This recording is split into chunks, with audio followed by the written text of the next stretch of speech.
All right, the rush is on around the globe to disinfect and contain coronavirus. We see this over and over, but the fear may be spreading even faster than the disease itself. So should we be worried? Here in Kansas City this morning, Dr. Darrin D'Agostino from Kansas City University is here. So how concerned should we be about coronavirus? Well, we need to be concerned. There's a global issue that's going on. We have a new infection that's out there.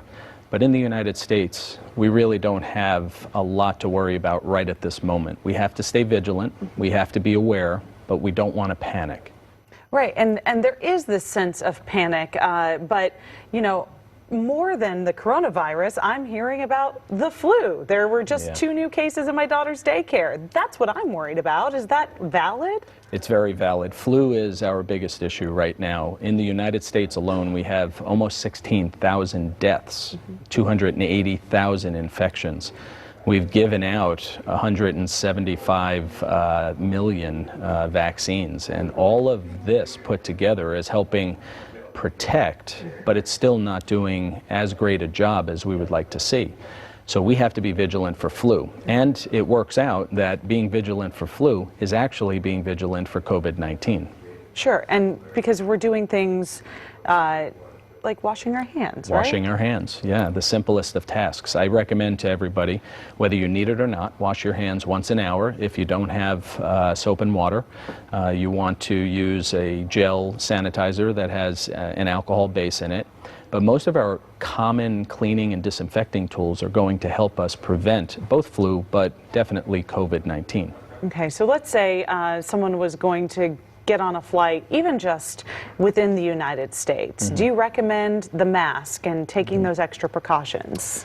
Yeah, so masks have not been shown in studies to actually prevent transmission if you're healthy and you're using it to stay away from somebody who might have the virus. Unless you're a healthcare worker or you're actually taking care of somebody who has COVID-19, the CDC, the World Health Organization, we are not recommending that you go out and purchase masks. If, however, you are sick, your physician or the emergency room will put a mask on you immediately, because there is great evidence that says if you're sick, it can prevent transmission to others. Okay. So the challenge that I have, and this is important to keep in mind, is that all the people that are buying up these masks, particularly the N95 respirators, are pulling them away from the hospitals and the law enforcement and EMS system. And we need to make sure that they have them, because they're at most risk when COVID-19 hits the shores a little bit harder than it is now.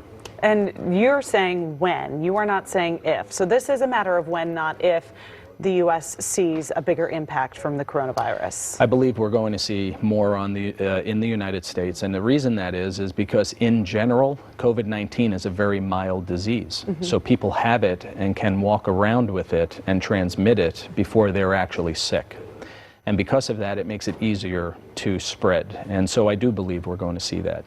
I think what we'll probably see first is those countries that have not a very robust public health system start to get sick first, and then from there we'll see travel around the rest of the world.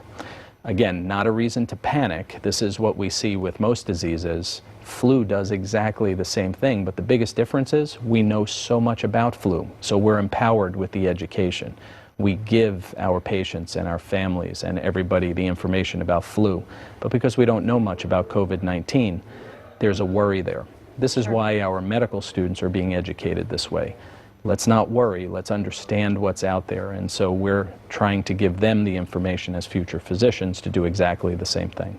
Awesome. Thank you so much, Dr. Darrin D'Agostino from Kansas City University. That's located on Independence Avenue. Thank you for joining us this morning. Thank you for having me. Absolutely.